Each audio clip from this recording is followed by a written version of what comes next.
All right. And I know Sarah Rogers will be joining us as well. Great. Oh, and there she is. That's Sarah.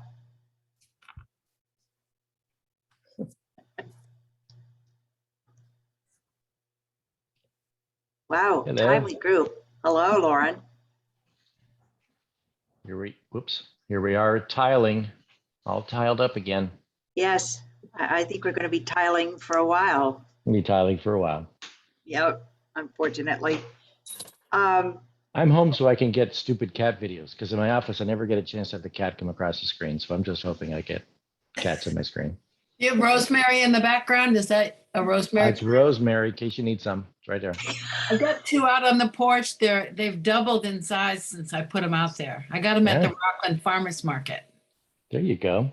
Oh, and it smells so good. My daughter has a dog who thinks rosemary is like catnip. Oh. And he goes up and he brushes against, bushes of rosemary, and he goes, oh, it's wonderful. Makes him smell really good. Wouldn't that make it dog nip? Yeah, I guess so. I don't know. I'd like to see a dog nip. I'd like to see a response to a dog nip.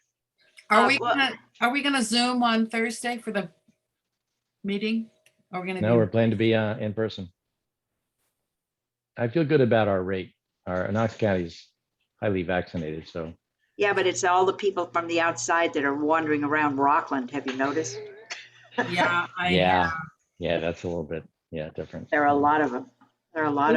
We did just get the high designation as well, recommending that anybody vaccinated or unvaccinated wear a face covering inside.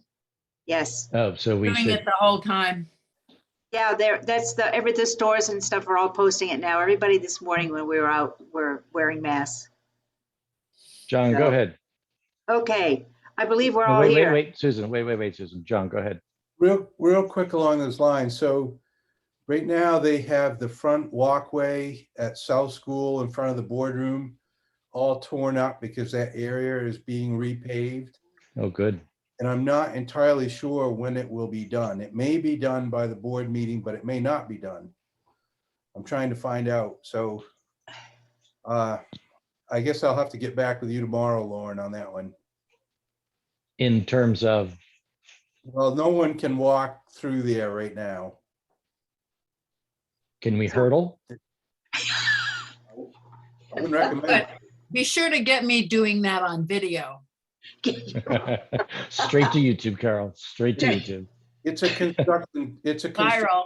zone right now, Lauren, so I don't know. I'll have to find Okay. out. Yeah. Okay. Fine. Okay, so there's a good possibility we will be Zooming. I want to welcome everybody to the August meeting of Curriculum and IT, and particularly our new member. Where is she? She She's just right there. disappeared. Oh, there she is. Thank you for joining us. And would you please pronounce your first name for us? Sure. Thanks, Susan. My name is Kiata. Kiata. Okay. Thank you very much. It's a lovely name. And maybe sometime we'll go into the history of it. I want to welcome you all back, and we have a lot of things to discuss because it's getting ready to start school. And Bruce, are you ready? Am I ready to start school?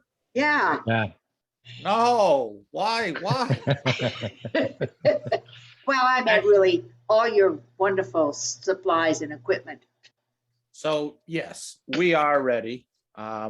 We have finalized all the student and staff devices.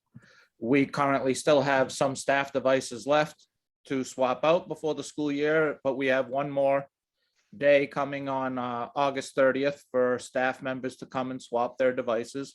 Also, we will have new employee devices available on the 30th as well in the morning. And all student devices are ready to go. They're in the schools. The carts are built. The high school and middle school have their devices queued up in their server rooms for handout as soon as the principals are ready for them. And currently we're working on getting the new Apple TVs in the classrooms. And these are just replacing existing older generation Apple TVs. And we fully anticipate having those all deployed in time as well. We still got plenty of time. But that's our remaining component left, is just getting the Apple TVs out there. But Fabulous. my Did the summer cases staff- come? I'm sorry? Did the cases come for the, Everything is in. We've received everything we anticipated, and we also received the devices that are provided by the state, that the state did not finalize their contract as early as we did. And so there was concern that those devices may not arrive as much as October. But Apple did ship those devices rather quickly, and we've turned them around, and they're already waiting for the kids and ready to go. fabulous, thank staff- you.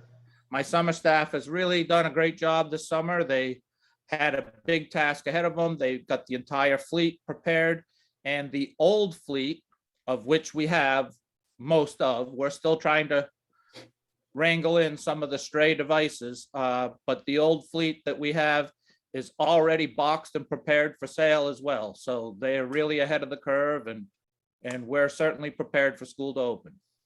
Well, thank you very much. One, We're Yep, ahead of the one- curve only because you've worked so hard, Well, I worked hard earlier. This summer, it's been my team. your team. Quixada asked us if we would introduce ourselves, because I realize there are people here other than school board members. So Stephanie, why don't you start? Sure. I am Stephanie Tribo, Assistant Superintendent. Nice to see you again. Stephanie. I am Bruce Johnson, the IT Director. Nice to meet you. Nice to meet you. Sarah. Sarah? No, it's my turn. I'm Sarah Rogers, the director of the 21st Century Grant, which is just at South Oceanside Middle and Oceanside High School. After school program.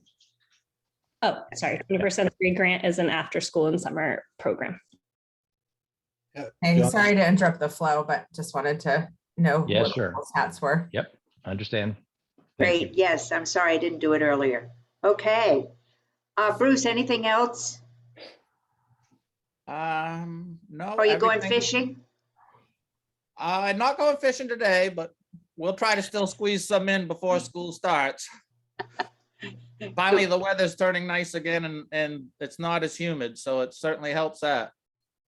But I Yes. think that we are ready to go and ahead of where I thought we would be, so. Well, Just thank your wonderful, congratulations. Yeah, thank your wonderful staff for us and all the hard work they have done this summer. I certainly will. Thank you for thanking me. yes. Thank you. So now we're going to hear about the Century 21st program and summer program from Stephanie and Sarah. All right, and I'll get us started, and then I'm going to let Sarah take it, because Sarah was very heavily involved in the planning and preparations and teaching the program. She sort of wore every hat possible this summer.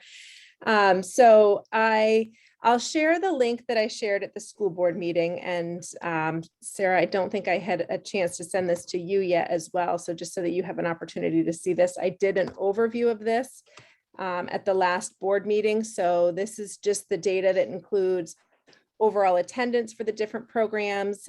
We sent surveys out to all of the families after right around the last few days of the program and the following week, and collected this data.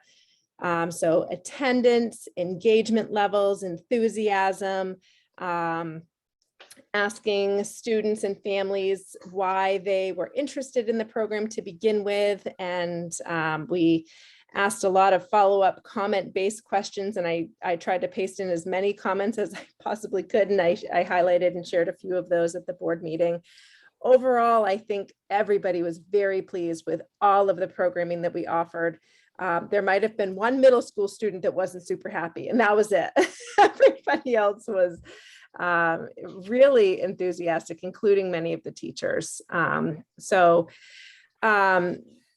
That's sort of the data side, but I said that at this meeting, I wanted to share just some anecdotal information, some pictures, describe some of the things that went on. And so just really briefly, this group started planning back in, well, I know Sarah started much earlier than the rest of the district did, but I would say late March, early April, we started to get our groups together, designate our coordinators, select the staff, and then begin to have weekly meetings and just try to plan and prepare as much as possible. There were a lot of staff involved, so it wasn't just teachers and the coordinators, it was also food service, it was custodial staff. We had to work with maintenance just to make sure that projects weren't interfering with parts of the building that camp was going to be held in, transportation. So there was a lot to pull together and coordinate, and the staff did just an amazing job. I also asked for some data from our coordinators to see what could we improve for next year and what could we make sure either flows a little more smoothly in terms of transportation or food service or connections with custodial staff, planning preparations, partnerships. I asked a whole bunch of those questions, and overall the staff felt that it went really smoothly as well. There were a few food service things, and I think is in terms of selection of what's served, that wasn't always, I don't think that went over quite as well with families and with staff. But I also know that Darcy was trying to be really careful to use food that we had that had been frozen because we had a large stock of food. So she was really trying to use some of that without having to purchase large amounts of new food because we had a lot of food in storage. So that may have contributed to that piece in terms of food service, but otherwise things went really well, but especially the community partnerships. And I just really want to emphasize that because I really feel like that is Sarah's strength. I know she'll speak more to that, but it was just incredible the number of community partners that we had. And Sarah joined our meetings that we were having with all of our site coordinators. There was a site coordinator for each school. So Cushing Community School, Ash Point, Thomaston Grammar School, South School, and Oceanside Middle School, which was at the Flanagan Center. They all had site coordinators. And then Sarah was overseeing the site coordination for the 21st century programs for South School and Oceanside Middle School. But given her experience, she could really help to provide some insight for our site coordinators that had never done this before, or it had been a really long time since they've been able to run summer programming. So overall, that seemed to go really smooth. I just want to take a quick minute before I have Sarah jump in, just to show you a couple of pictures because I can describe it. But it's, I think just seeing the kids and some of the things that they were able to do, a picture's worth 1,000 words. So I'm just going to share my screen.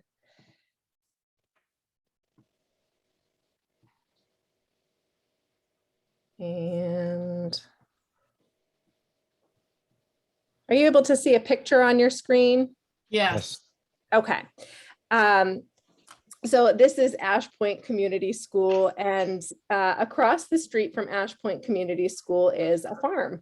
And so the owners of that estate invited the students to come over just to be able to walk across the street with their teachers and visit all of the animals that they had over there. So that was just such a great opportunity, just really making use of what's in the area so that the kids can experience things outside of the classroom.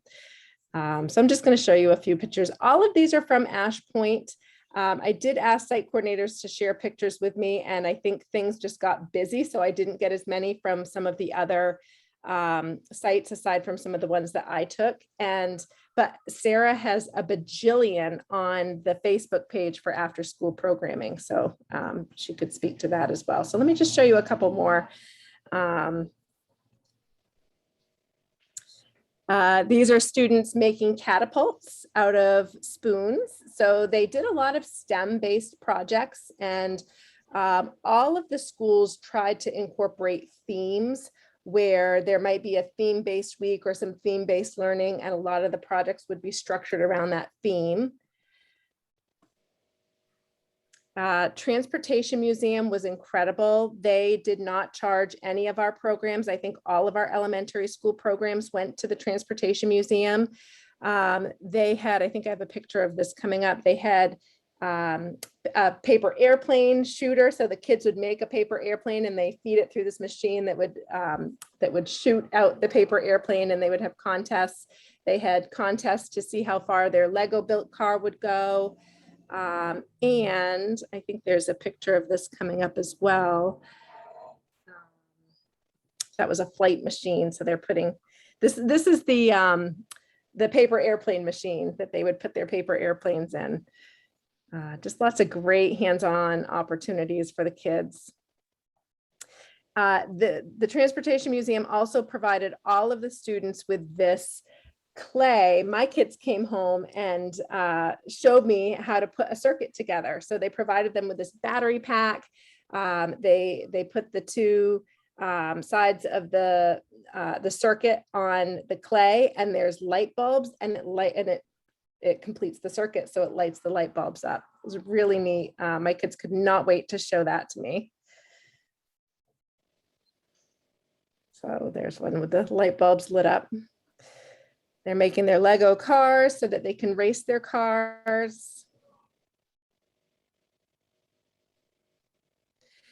This is Chewonki. So many of the programs had partners that came to the program. So Chewonki brought their learning to Ash Point. I think that they also went to Thomaston Grammar School. Mad Science, I don't remember if there's a picture in here of Mad Science, but that's another one that brought their program to the school so that they were able to do a presentation for the students without having to have them go out of the school on a field trip. But Chewonki brought owls and talked to the students all about owls. This was really neat because as soon as the presenter brought out the horned owl, the largest owl that we have in Maine, crows started flying over the school, and she said, oh, they're doing that because they don't tend to get along well. It was just a great learning opportunity for the kids. So again, they got to see an owl up close. They did not hold the owl, but she had lots of artifacts. Beach days, all of the programs took the students down to the beach for a learning opportunity. Much of that was done in partnership with Herringut Learning Center. Lots of investigation on crabs and the invasive green crabs. There are some students that had never seen a crab before or hunted for a crab before. I heard that from many teachers, which is wild for this area. We took the students to Herringut Learning Center as well. And my children talked all about Patrick. This is Patrick talking to the students about lobsters. Herringut has I guess it's sort of like a nursery for lobsters, and they have tiny little baby lobsters, and you can see the whole growth of a lobster over time, which is really neat. And again, lots of just great experiences outside of the classroom, kids looking for crabs and being kids, and really taking advantage of some of these nature-based learning opportunities that we have available in our area and that we're so fortunate to have. So I think I'll stop sharing my screen there because there's a lot of beach pictures. And oops, there's one more thing before I'm done sharing my screen. And then I'll have Sarah take over and do a little bit of sharing. This is a good lead in here for Sarah. Are you guys able to see this Leaps of Imagination? Yes. Sarah came up with a great partnership with Susan Beebe.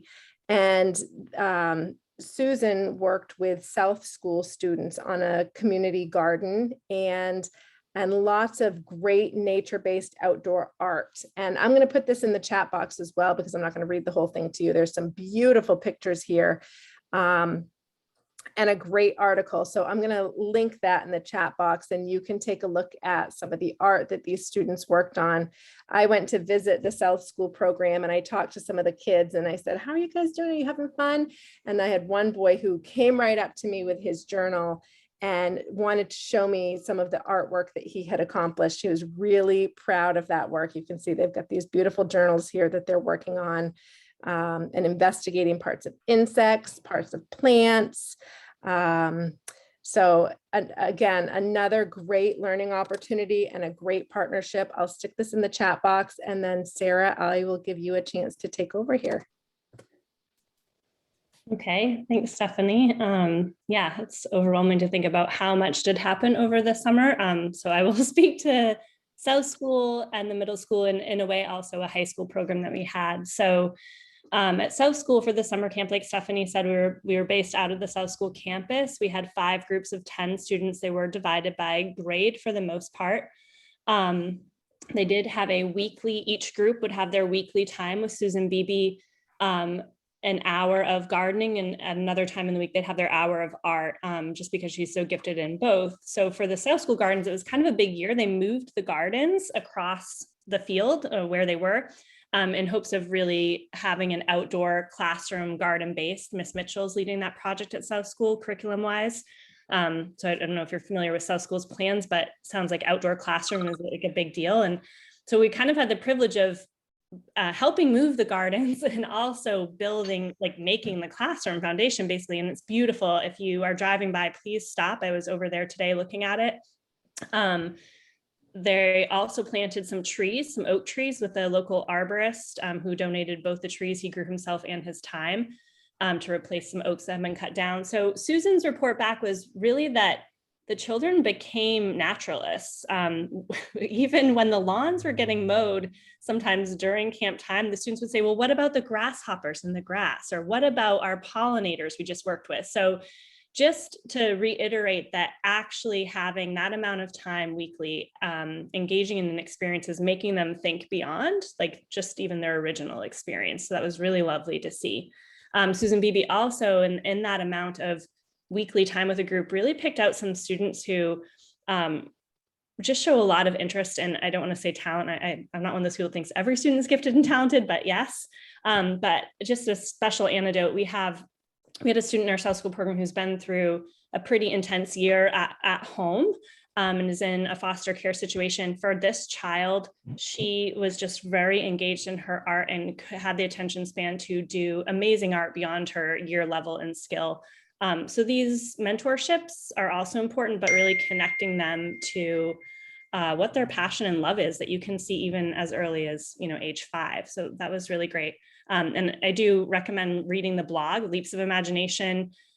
Susan has taught in that program. And so Nancy Fralick, who runs an amazing blog, and she stopped by to take pictures and document this experience. Even though it's kind of a one-off from what your regular RSU13 Leaps of Imagination partnerships are, but I would highly recommend continuing those. So they did printmaking. Leaps of Imagination is also art that is based in connecting with animals and nature. So they did kind of flow together. So that was a weekly experience, both gardening and art. They also had weekly visits to the Children's Museum. So Susan was paid a paid contract for us, I think highly worth it. The Coastal Children's Museum also, they just reopened, had spent their COVID year rebuilding what the Children's Museum down on Mechanic Street, Sharps Point Marina looks like. They gave us an ocean life theme week, a light theme week, silly science, and geology, and all of those were hits. The students would come back showing me, much like Stephanie's students from Ash Point, what they had made. And the pictures are all up on our after school Facebook page. I can pop that link in the chat as well. Those trips were, I would say, the themes were awesome. They obviously hit all of our STEM goals that we would have, but the students would also, I got pictures of a lot of imaginative play in the pretend grocery store area, and students and families were telling me after that their children were asking to go there on the weekends. So just a great local partnership to have. We also each group once visited the Transportation Museum, similar visits to the picture Stephanie already showed, airplanes, launchers, and cars. We also did STEM Build It challenges in the classroom every afternoon, a lot of physical movement with some playground time, and other organized games just to, continue that gym kind of theme, social emotional circles. And then we had reading and writing and math stations, because I think a difference with the South School camp that we might have not noted is it went from 9 in the morning until 3. So it mimicked a whole school day. So we really had 6 hours of time to fill over there. We also did walking field trips to the playgrounds, parks.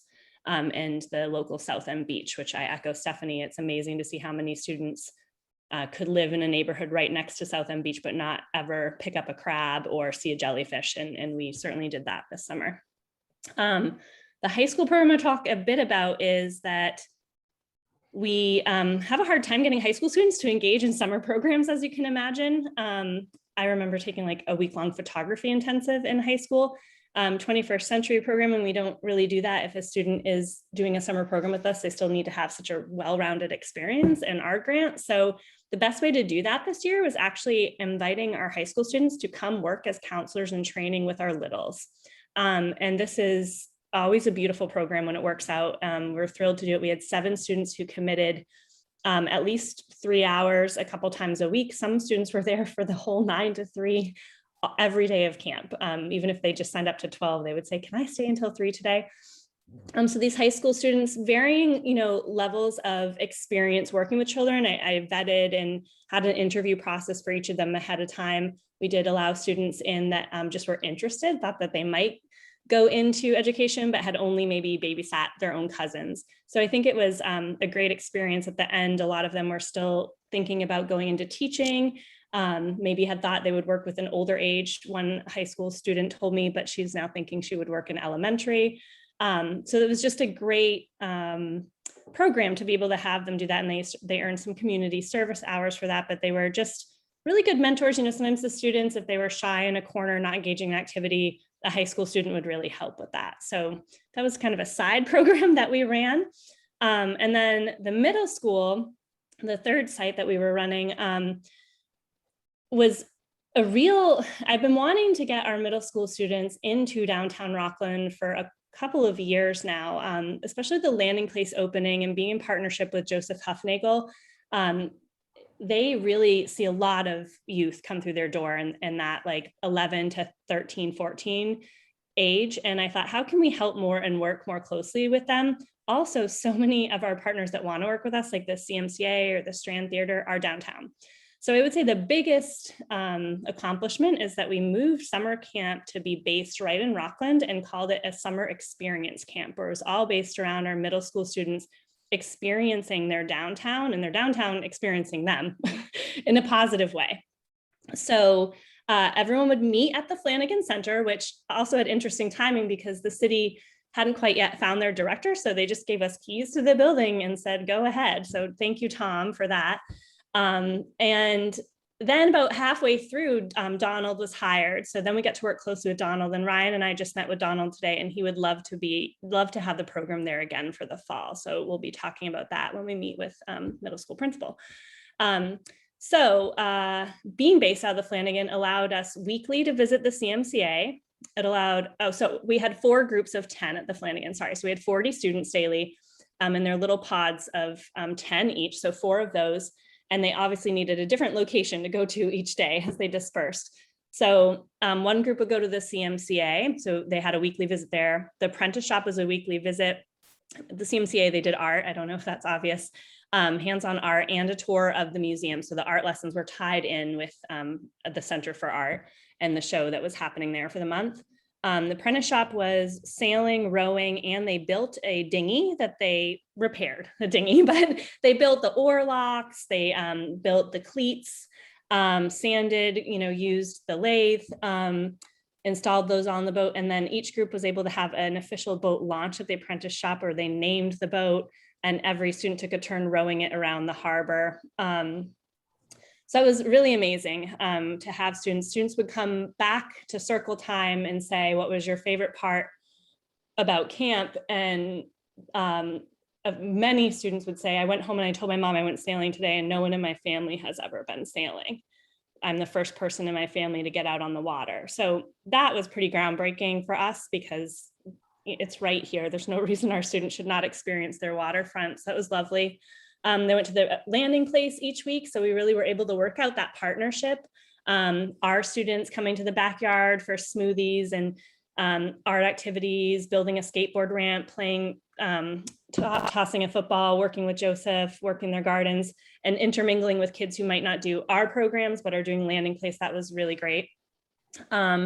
They went to the Midcoast School of Technology. Each group had a visit at least once and worked with 3D printers. And one group, our oldest group of 8th graders going into 9th grade, they were able to do a stop animation film class. So they get exposure to Midcoast School of Technology, and hopefully those students, it might influence them to sign up for classes there as part of their regular curriculum.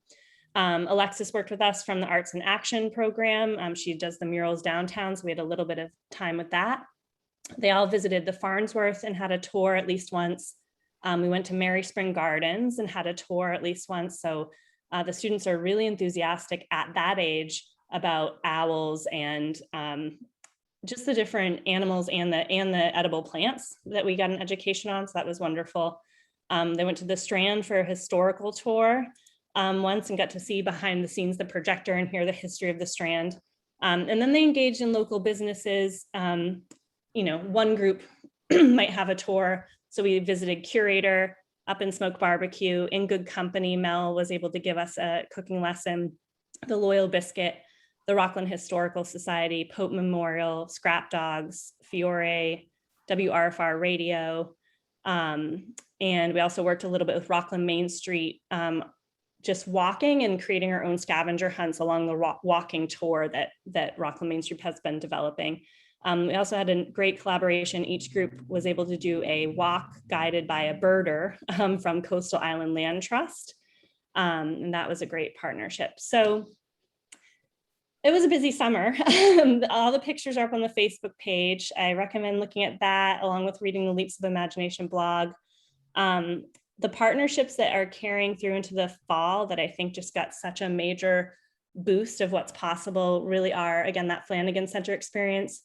Coastal Island Land Trust has a very exciting artist in their gallery right now who takes real data, scientific data, like you would have a dot graph, and she turns the dot graph into a beautiful watercolor to portray what's happening with climate change or migration changes. And we are talking right now with a partnership of her being able to do a workshop with the students. And that center is amazing. I had never been in the backyard, where they basically have created a fake island with different birds to teach about island and bird migration. So that's really wonderful collaboration. I would say the Owl's Head Transportation Museum. Stephanie's right. I had the privilege of being an instructor for the last 2 weeks in the middle school camp. So the first 2 weeks I was director, kind of centered at South School to be able to help with the bulk of our students.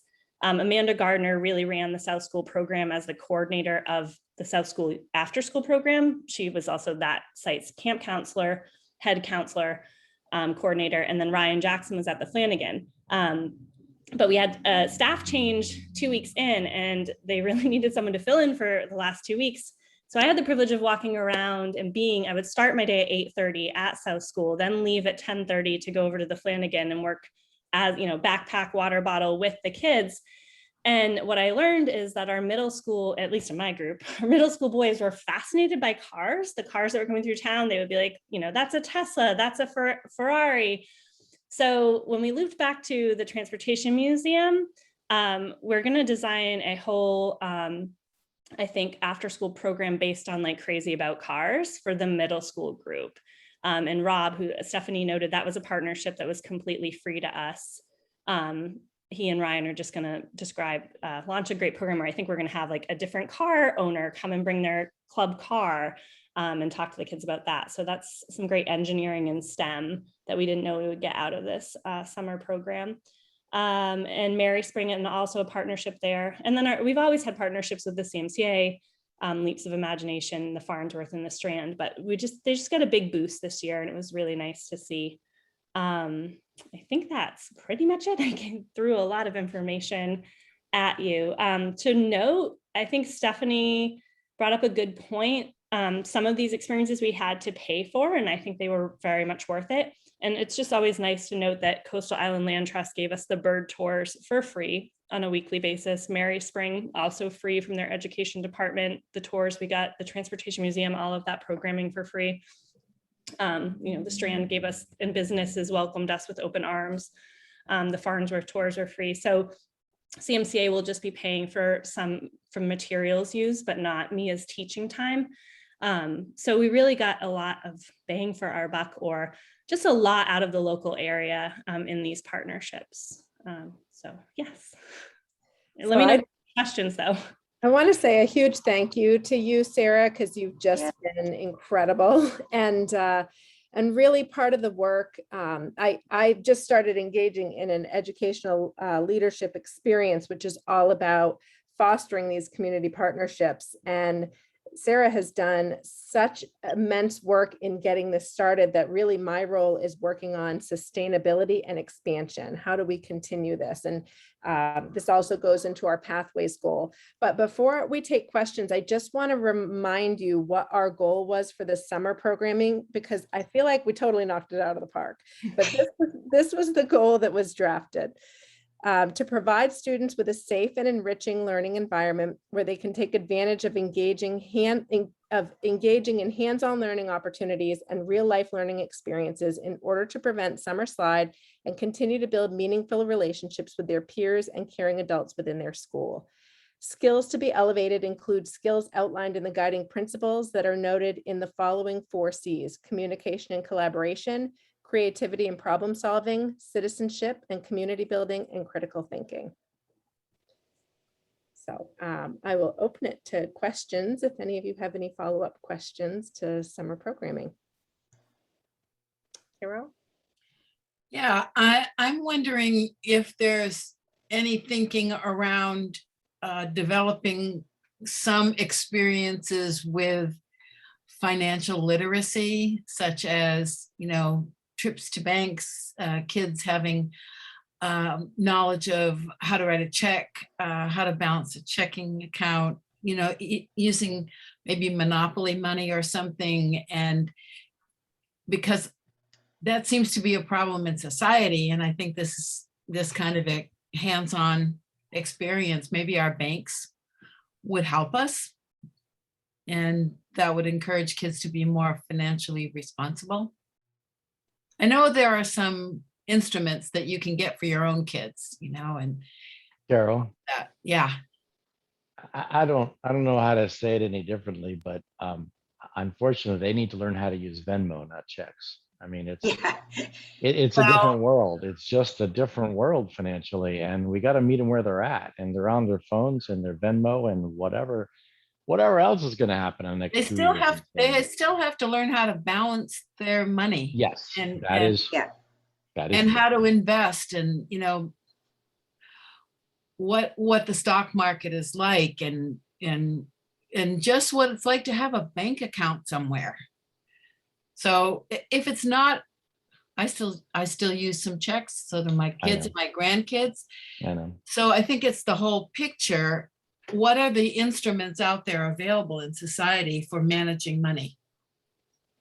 I think that's a great suggestion, Carol. We do have financial literacy is now a requirement as part of our social studies standards, but getting into a bank and seeing what it's actually like, because we might have students that want to pursue that type of a field, knowing sort of what some of the different jobs are that are available in those types of institutions is a great suggestion, I think. And going into the vault and seeing where the safety deposit boxes are, and figuring out what happens to money when you put it somewhere. Where does it go? Bitcoin. That's where it's going. Bitcoin. Yeah, I hope not. Yeah. But anyway, I just thought that might be something we could plug in. Yeah, great suggestion. Susan? Oh, another thing, I think you mentioned the Rocklin Historical Society. We might interest some students in doing some historical research on the city of Rocklin and some of the things that have taken place here over the years, and writing about it. Learning how to express what they've learned in a well-written way, either on a computer or on paper and pencil, whatever. But that organization is loaded with stuff. I mean, and it's fat. Some students love it. They just want to get in there and dig around. And there are a lot of people at the Rocklin Historical Society that enjoy that when someone comes in and they're really interested. So it makes you want to go to this summer program. I don't care how old you are. Yeah, I got that right. I Yeah, mean, it's just we get to go to Learning Gut, Hearing Gut, rather. hearing gut, right? We It's get just, to go. it's wonderful, Sarah. Thank you so much for all that you've done because it's terrific.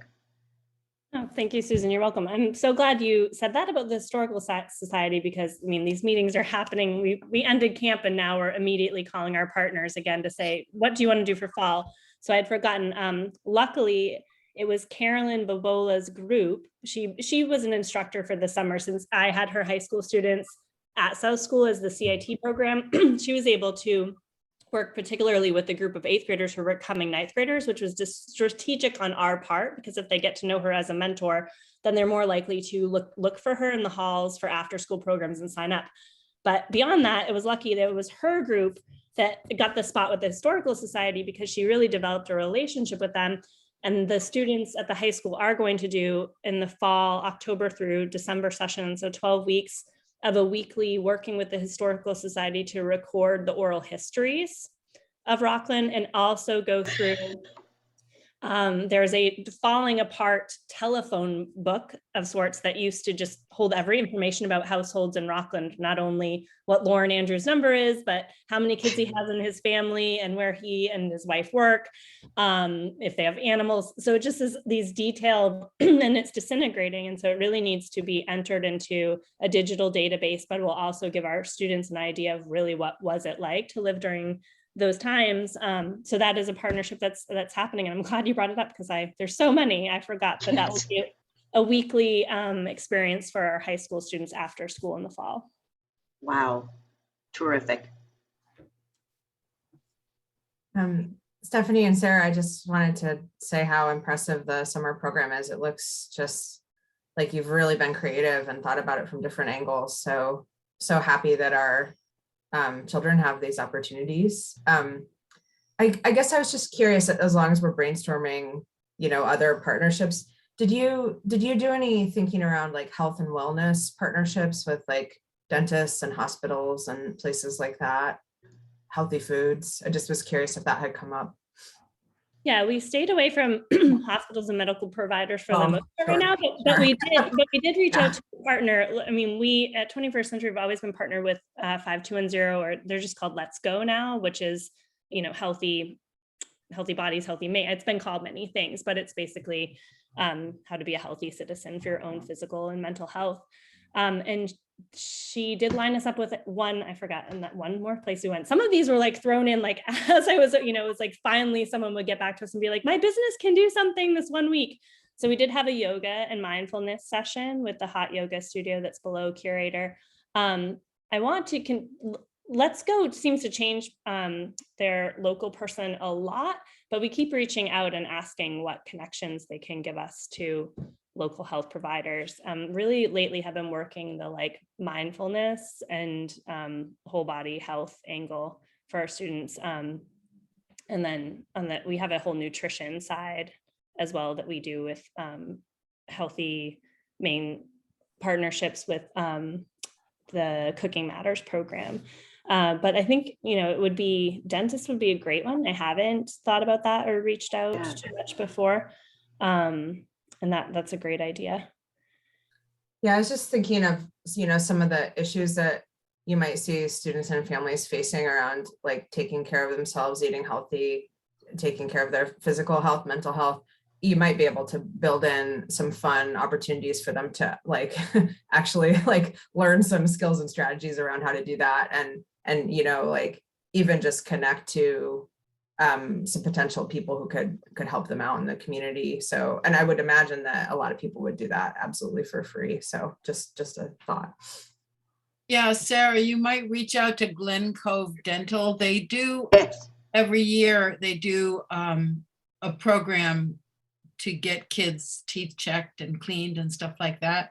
And I know they like to teach dental health to young people, so you might call them. Yeah, that's a good group. That's a good thought, Carol, because they do like to do that.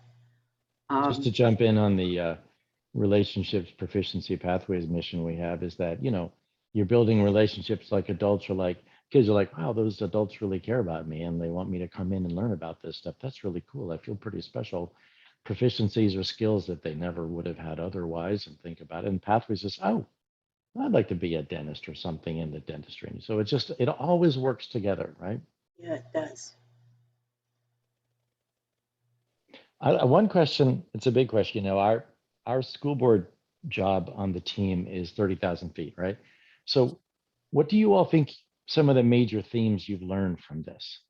This is a very unique year and a very unique summer program because of, COVID and engaging our kids. What are things you think you've learned, big things you've learned?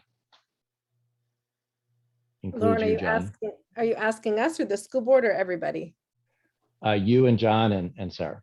And Oh. well, Bruce too, if he has any thoughts on that. But So I'd like to start just because I have a really broad perspective from meeting with superintendents and the commissioner from all over the state. And I know I've told this a couple different times in a couple different settings, and I think even at the school board, but way back before the summer programming even started, the commissioner asked the whole group of superintendents all up and down the state what they were doing for summer programming. And there was like this collective groan from superintendents who said, our staff is too burned out. Nobody wants to do summer school. The kids don't want to do summer school. We can't staff it, yada, yada, yada. And I think the difference that we really did is a difference in philosophy. So we decided to go with student engagement and, hands-on creative learning, and give the teachers and the directors creative license to partner with these wonderful community partners and just do fun, engaging things with students, feed the students, keep them happy. And as a result, our programs were full and fully staffed. And that was not the case all over the state. So I think this whole notion of experiential learning, learning locally and these local partnerships is huge. And so I know that's the lesson that I learned. It's just a change in philosophy and a change in our vocabulary. So not summer school, experiential summer camp, experiential learning. So those are my comments. And I'll dovetail with that because I think for me, we're not so rural that there's not things available for our students. We're actually very resource rich in this area. It's just a matter of making those connections and taking advantage of it. And I think I haven't spent a lot of time in this educational leadership experience yet, but the theme that I'm already hearing is schools want to connect with businesses and organizations, and they want to connect with schools. So just how do you make that happen? How do you make that time and effort and put the energy in to make that happen? And I think we really have the ability to do that in our area. And one thing I've always said, and I've said this to students when I was a teacher, and I've said it in speeches at around graduation time, it takes a village to raise a child. And that village isn't just educators. It really does take the whole community. And this is a great opportunity to really be able to make that happen. They need learning experiences that are not just book work. Right. Yep.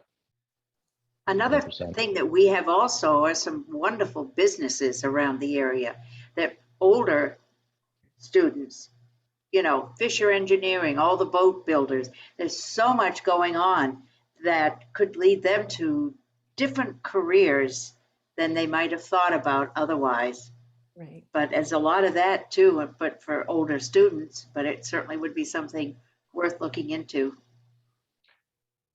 I think that too, we all know this, that experiential learning is really impactful. And that's my impression from you guys talking to us about what you saw and what you did, is it just so glaring and blaring, at us that experiential learning is a lot of where it's at. So it makes me think, as we go forward into the years, how we create more of those opportunities for our staff and students, because it just works. And I don't know, can you tell me, does it work more at elementary or middle or high school levels, or all the above?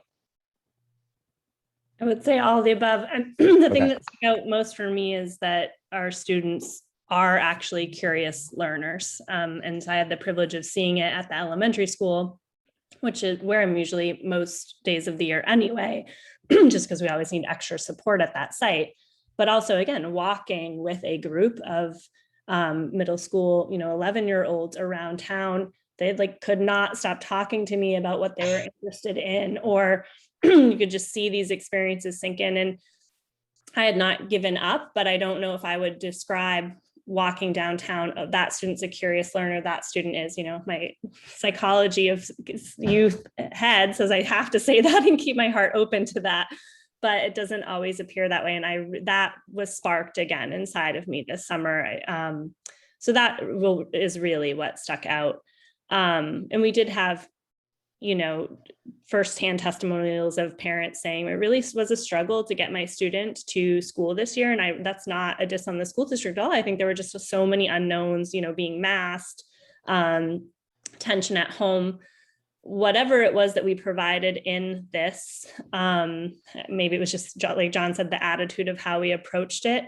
There was a shift, and students were, running out of their cars to get to this experience every day. And the other thing that stuck out for me is opportunities to connect with mentors is really important, and actually the depth of how much time that actually takes. I used to think, oh, well, as long as, they connect and kind of they see somebody who has a career pathway for them, or, is just nice them one time. But the magnitudes of what our students are facing in their personal lives, it takes a long time to develop that relationship. And I think it really hit home for me because I wrote each of my students a letter of appreciation of who they are and who they were, that I got to know them in their 8 days. And these are students I had in younger years too, so I knew some of them already.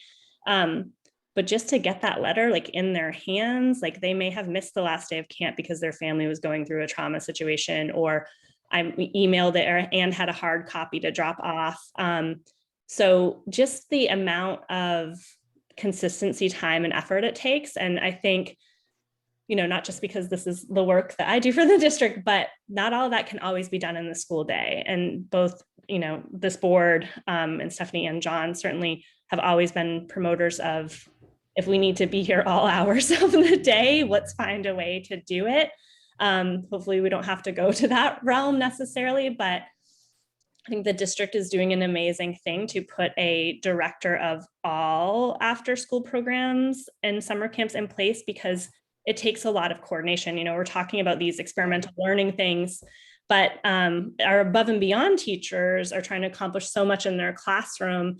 And the best ones, don't always have hours to organize with the transportation museum. So that really also stuck out, that certainly Steph, the district would highly benefit from someone who we're in an area full of wealthy opportunities for our students of what they can connect to. We just need someone who can organize all of that and do that work. And then it doesn't matter really what part of the day it falls into me. It doesn't matter if they're able to line up a visit during the school day for a teacher, or if it has to be after school, or a weekend opportunity or summer camp, but just as long as those connections are getting made with our local resources, and that takes time. So that also stuck out. It's fabulous. Good. 100%. Yes. Yep. It was so much fun to hear the first report from Stephanie and how enthused the students, the parents, and the staff were.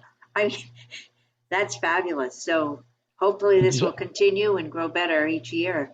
I want you all to know like how special we feel to be part of your team. Yeah. Every time you talk about this stuff, it just makes us so happy to be helpful and supportive to you and what you're doing. Yeah. What you need from us, you ask, because we just 100% behind you. One of the things that I take away from this is that kids love to do things, and they love to make things, and they love it more when there's not a grade or a test or something hanging over it. They can just feel free to be themselves and interact with the adults whom they desperately need to do that, and with other kids. And so for me, I'm not surprised that they ran out of their cars every day to do this.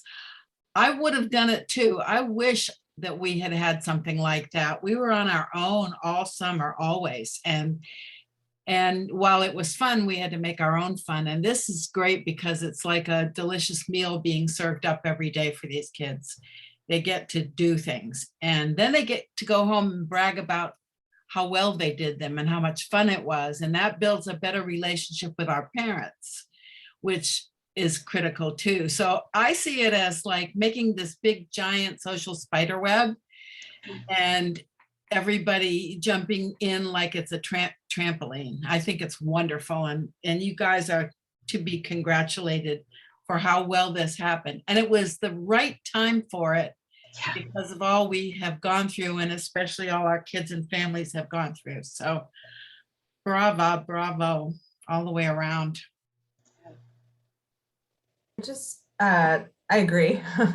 I had a question related to like what lessons learned you could bring back into the school at large, because I mean, I think we're all, you know, singing the praises of experiential ed. I know as educators, you're well aware of that.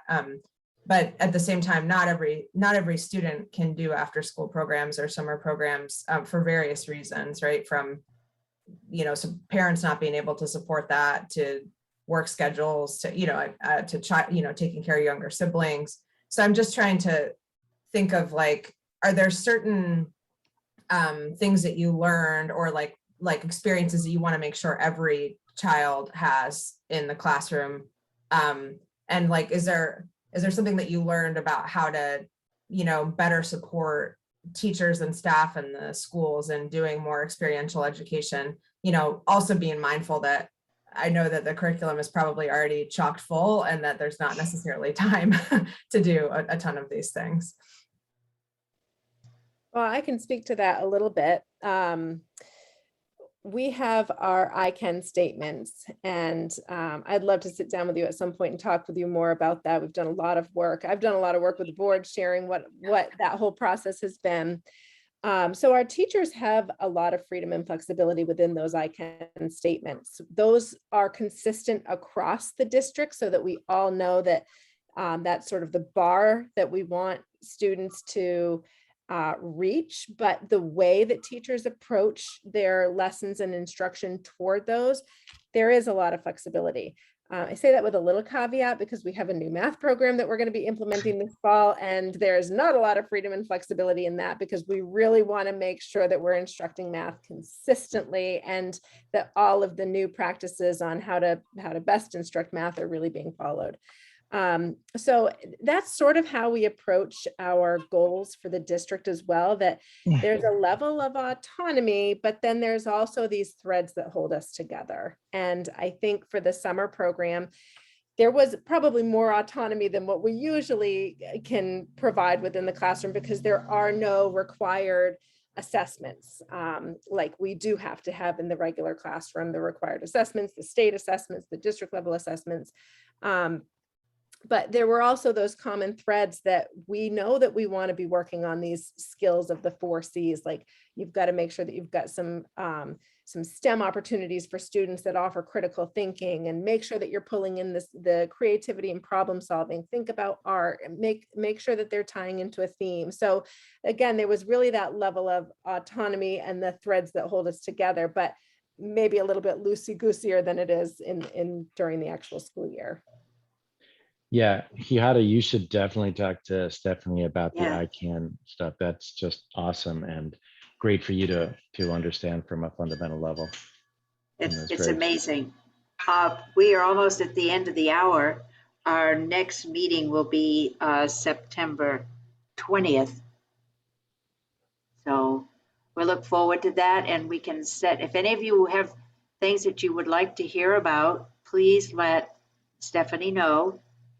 And, you know, we take up items as we need them. And of course, I guess we'll be discussing the math program once it gets started a little bit, won't we? Yeah, I'll be providing an update on that. I probably could do that as early as September, although I don't know if I'll have any data to share quite yet.